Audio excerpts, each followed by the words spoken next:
Evolution of film form is a course that seeks to introduce the development of the narrative form of cinema to students who may not have knowledge of such a thing.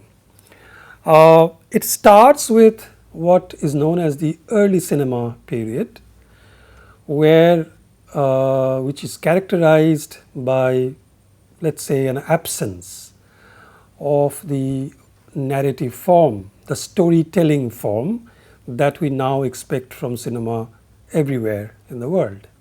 It starts from there and introduces the elements that characterize that period, and then slowly comes into the narrative form that develops almost across the world, everywhere, as cinema becomes an industrial activity, as cinema becomes a full-length storytelling medium, and so on.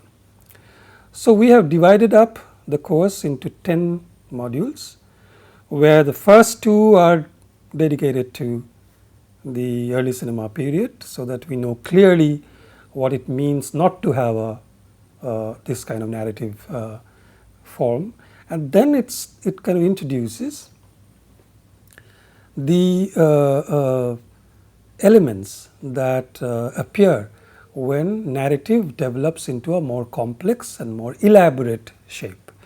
This is where one of the most important, if you like, dynamics of the history of cinema belongs.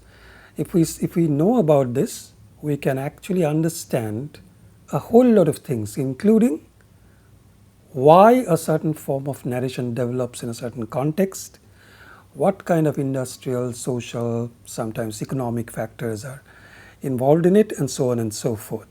And of course, the question of modernity, the relationship between modernity and cinema, film as a form.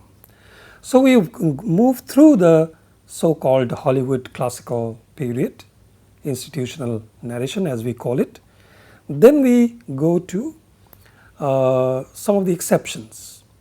For example, Indian cinema is often said to be an exception to this kind of narrative development. So we introduce the peculiarities or the specificities of Indian popular film form.